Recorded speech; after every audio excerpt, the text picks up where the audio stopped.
Welcome to AVA. This is the Association for Visual Arts. I'm the Chief Curator, Kreneshia Whiteside, and because of the COVID-19 situation, of course we're closed, but we still wanted to give you the opportunity to experience the galleries in our current exhibition. So I am your personal docent for today. If you don't know about AVA, we are a nonprofit membership-based gallery, and you don't have to be a member to participate or work with us, but our mission is to cultivate the entire artistic ecosystem. So that involves collaborating and working with not only artists, but artistic organizations as well as art enthusiasts. So we have a range of things from the Fort Bridges Arts Festival to workshops, exhibitions of course, and art loan program with businesses, a lot of stuff.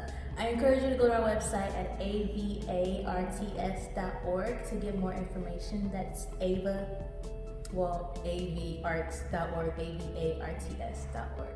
As you can see, we have an Olympic themed window installation. This is going to be the introduction to whatever is happening in the gallery.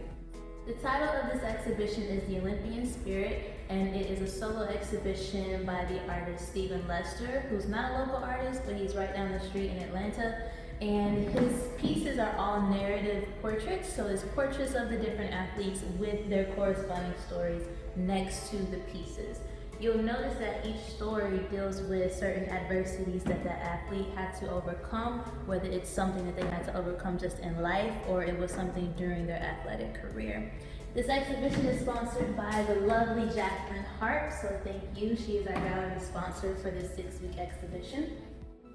What a lot of people don't know about the Olympics is that it doesn't just involve sports, but it also involves art. The father of the modern Olympics, Mr. Pierre de Coubertin, he wanted to show that both sports and arts are very important, so the Olympics does have an art component to the competitions. Stephen is an illustrative artist. He incorporates a lot of his brushstrokes to where you can see the brushstrokes that he's making and you can see the different color palettes that he uses. So this piece is of Roald Bradstock, who is an English javelin athlete. When he was a child, he actually dealt with spina bifida as well as hydrocephalus, but he didn't let that stop him. And actually, participating in javelin was the only, well not the only, but one of the sports that didn't involve combat, so it was safer for him to participate in this. You can tell that he really likes color, and he is also an artist aside from being an athlete.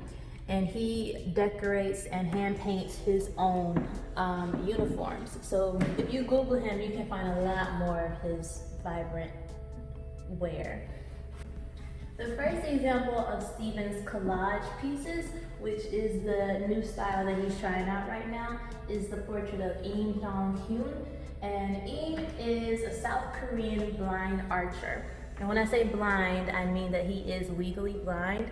In comparison to someone who has perfect vision, he would need to see that same object 10 times closer to be able to see it at the same degree that they would. If you look close, you can see these different color squares. This one actually looks like a leaf, but it's actually just very unique paper that he's incorporated into the piece. I like this little detail too of his lip against the bow and arrow. On the opposite side of Im, we have Jim Thorpe, who is our oldest athlete in this collection. He is a Native American. He is a part of the Sac and the Fox tribe, and he is the first Native American to win gold on behalf of the U.S. He is the only Olympian in history to participate in 17 different events. He was a baseball player prior to the Olympics, which is where his controversy came in. Technically, you have to be an amateur, meaning you have no prior knowledge to sports or professional sports. So because he played baseball for 2 seasons, his gold medals or his medals were revoked, but 30 years after his death, they actually restored his medals. So kind of a happy ending there. So this next piece needs an introduction. This is Simone Biles. This is another example of his collage work. Simone is one of the most popular athletes of our era. She has a book, she has a movie, she's known in the media. She actually just celebrated a birthday, so happy belated birthday. As you can see, there's different newspaper articles throughout the piece. Some of it is in relation to her hardships, some of it is praising her accomplishments. Simone is the most decorated American gymnast in history, and she is actually, as you can see here, the world's most decorated female gymnast ever. So she's, a big deal. She has around 30 medals under her belt. Her hardships are pretty known. She dealt with, of course, the sexual assault. She's dealt with foster care.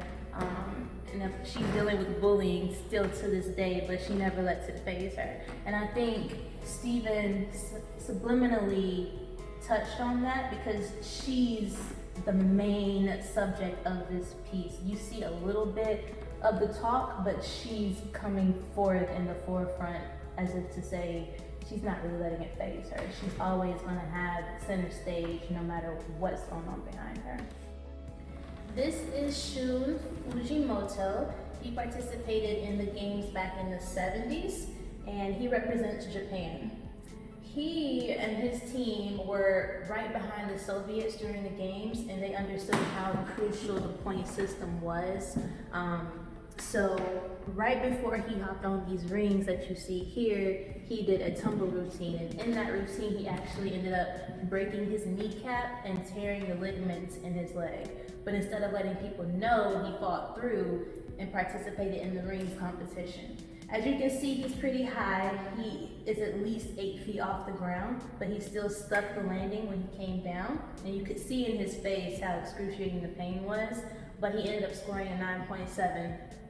And even though he sat out for the rest of the games, that boosted his team's score to where they could carry it out and finish strong. So Japan actually took the gold home that year, and they won by 4/10 of a point. So it really did make a difference. So this horizontal piece is the largest piece in the entire collection. And from a distance, you may think it is Michael Phelps, and that is a great guess, but this is actually Eric Musabani.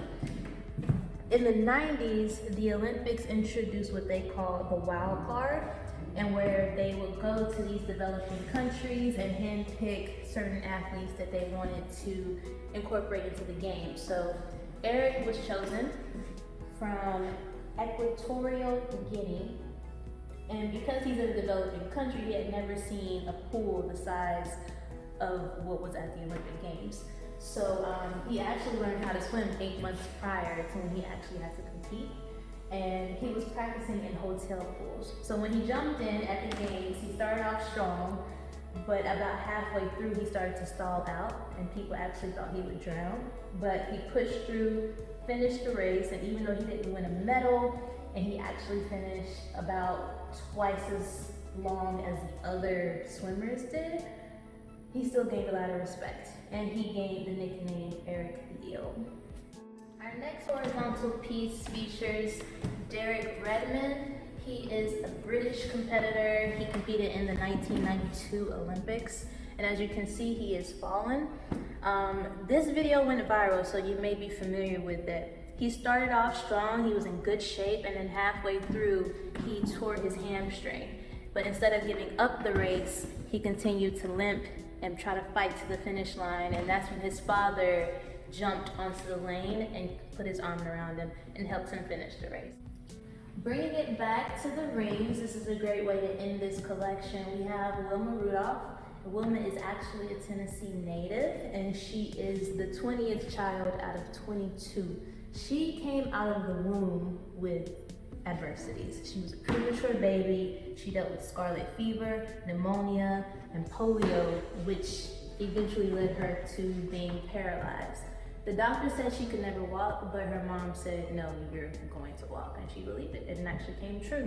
Wilma was actually recruited by the coach at TSU to practice with their track team, and by the age of 16, she was at her first Olympic Games.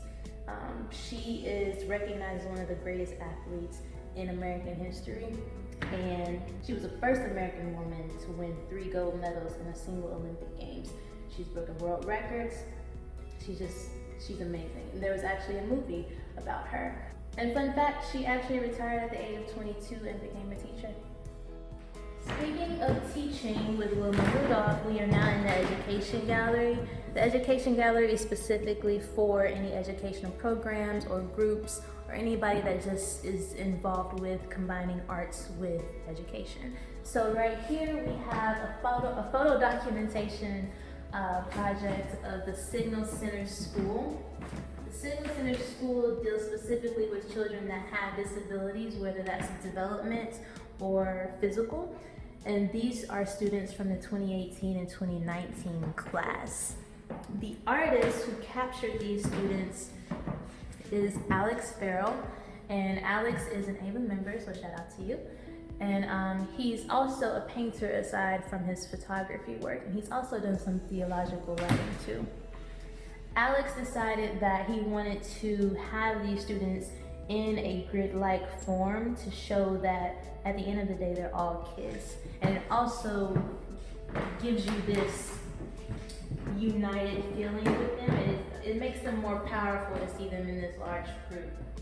He wanted to capture these candid photos of them to really showcase their personalities and not focus on their disabilities. At the end of the day, they're kids, they like to have fun, they like to tease, they like to play games, so that's what he wanted to focus on.